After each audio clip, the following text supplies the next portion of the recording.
close got has anybody else gotten swept? Not yet, no.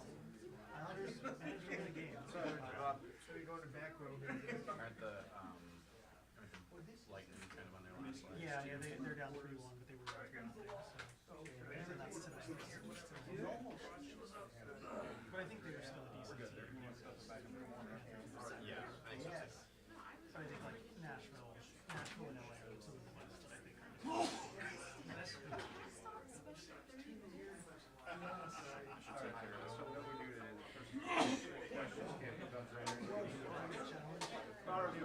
Yeah. Well, see, I picked Dallas. Apparently a lot of people like Dallas picked it. That's a big draw. What is it, 2-1 right now? Yeah.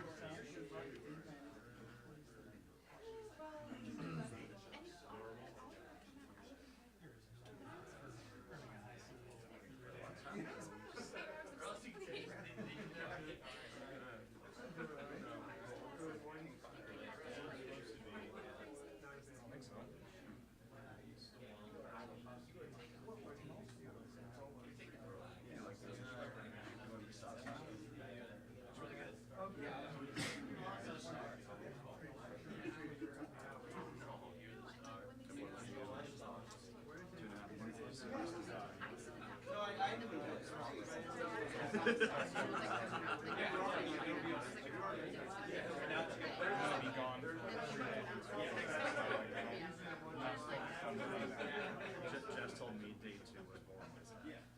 Day 2 was fine. Yesterday it was Saturday. Curtis is always a day breacher. Yeah, just dry. He's getting cracked on this one. The worst part about day 3 is he traded like 15 minutes in the day. He didn't have a semifinal. So the final 2 hours or so was just us waiting for it.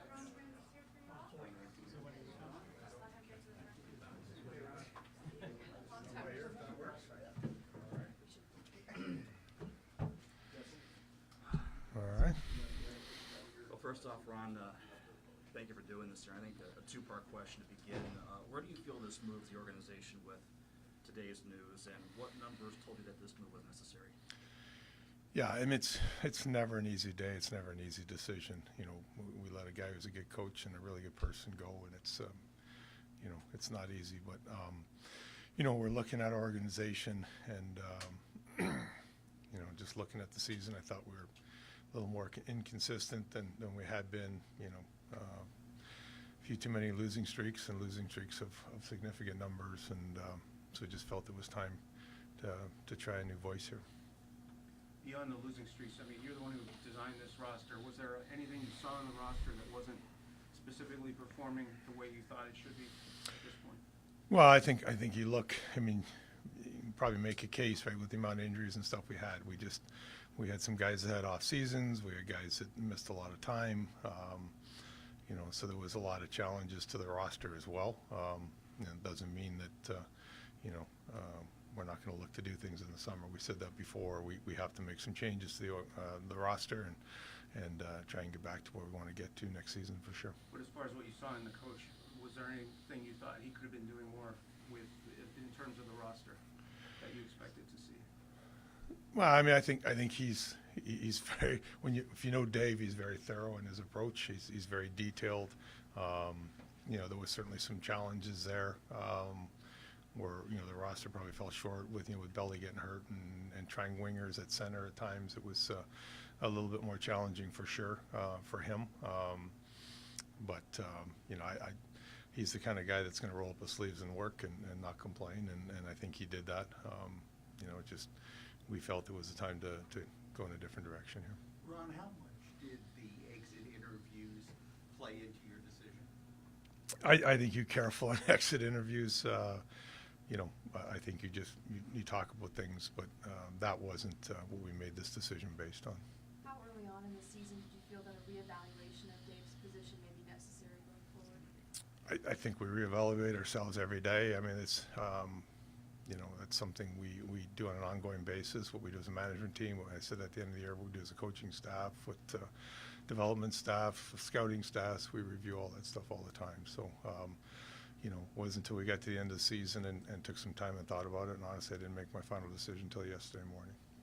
Ron, can you speak a little bit to the sort of the personal side of a decision like this? I mean, I would imagine you have a pretty close relationship with Dave at this point. How difficult was this for you to make this call?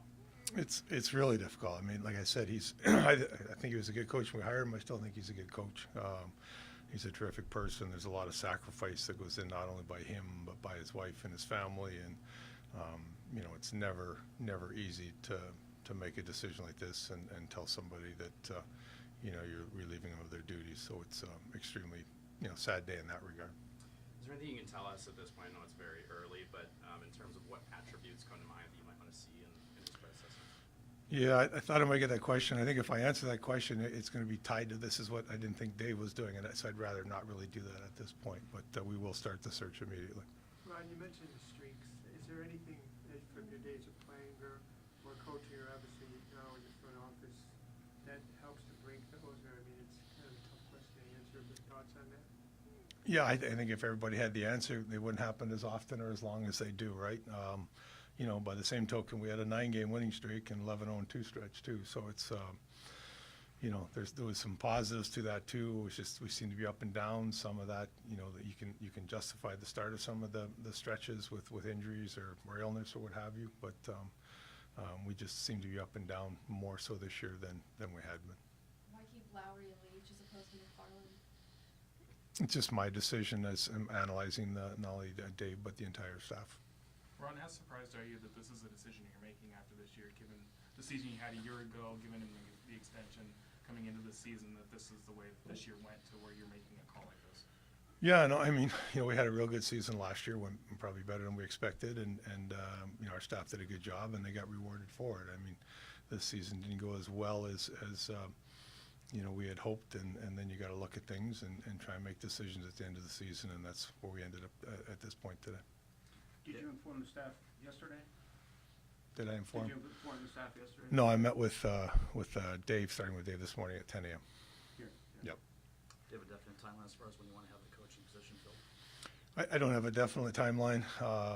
Like I said, we'll start the process right away, and goal is to get the right guy we think to help lead the organization moving forward. Ron, in your first comment, you mentioned a new voice. And I wonder, with the number of coaching changes continually in the NHL, if after 3 years, is that the expiration date for any coach these days? Because you see coaches going new places, you see coaches going back to places they've been. Is it just a fact of life these days that new voices are needed after a certain number of years? I wouldn't say there's a set number of, whether it's 1 year, 3 years, 5 years. I think every situation is unique, and you look at each sort of situation individually. But he didn't forget how to coach in the last 12 months. Did he get worse at coaching? I mean, something changed. If you say Well, I think voice you look. was needed. I think you look at a lot of dynamics of your team, your locker room, your performance on the ice. There's a lot of things that factor in, but you're saying you have to do that every 3 years, and I'm saying that I don't think that's necessarily the case. Ron, half the league has changed head coaches since the end of last season. Why do you think it is such a volatile job nowadays in the NHL with the way the league is? Well, I think there's so much at stake, right? The parity in the league is so close. On any given night, you can win or lose, and the expectations are probably more intense now than they've ever been. When you look at teams can just get into a playoffs and have a chance to win the cup. So there's a lot of pressure to get in. There's no easy route to getting in. It's a long season. There's a lot of things that can happen over the course of the season. I think these all factor into some of those decisions that are made. With Paul being let go, can you speak a little more to your evaluation of him, particularly running the power play for the last 3 years? Yeah, no, that's obviously that's what we're looking at as part of that, because he was in charge of that. So I've had different conversations and watched it, and just felt that it was a change we needed to make. Where we go from there as far as the replacing when the power play guy, we have to see where that falls out as well. On exit interviews, Vince Dunn said he never thought that Dave had lost the room. I feel like we hear that phrase sometimes.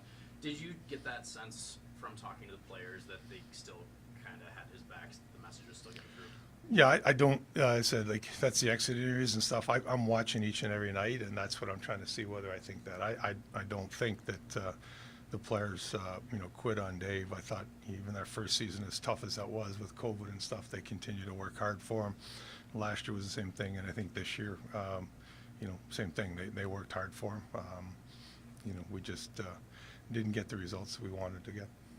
How much do you think having a captain going forward might help whoever the new coach is, just with certain things going on in the dressing room? Yeah, I think our leadership group is good. I think that relationship between our coach and the leaders was solid. It has something that we talked about this year about moving forward, and certainly that's something we'll explore, over the course of the summer as we get the new coach in place and what we want to do heading into next season for sure. Dan Bilesma said that a coaching change sends an energy charge into the room and also makes players sit up and maybe even feel guilty for the part they played in it. Do you feel that this also sends a message to your players? Well, I would hope so. The plan is in our exit meetings. It wasn't good enough this year, and we got to be better starting day one in camp next year. So, that's not why we did it. But I would think if I'm a player, there's some responsibility on my shoulder for sure. How important will be, you're about to have a lot of your young players start to break into the lineup on a regular basis. Maddie's already here, Shane's coming next year, Riker, etc. How important will be finding a coach that can unlock those guys to reach their full potential and be what you're searching for here? Yeah, no, that's a key to our future, right? So if we can continue to develop the prospects we think we have and they become really good NHL players, that's going to allow us to be a really good team. If we're not able to unlock that potential and they end up being kind of mediocre, it's going to hurt us moving forward. So, we're focused on now, we're focused on winning today, and we also have an eye to the future and making sure that our prospects continue to develop, and when they're ready to step in, they can play significant roles for the Kraken. Ron, we're still such a young franchise, but when you look going forward, how do you define success? Like, what should be the standard going forward? What does a successful season look like? Well, I think our goal is like a lot of teams every year. You want to make the playoffs, right? And that's not where we made the change because we didn't make it this year. But our goal every year as we step out is to get into the playoffs. And I think once you get into the playoffs, you look at the difference between the top teams and the teams that finish in the wild card spots. There's not much. So you want invitation to the dance, and then once you get to the dance, you want to be able to have success while you're there. Good. Great. All Thanks right. for- Appreciate y'all coming out today. All right. Appreciate Thank you. Appreciate it.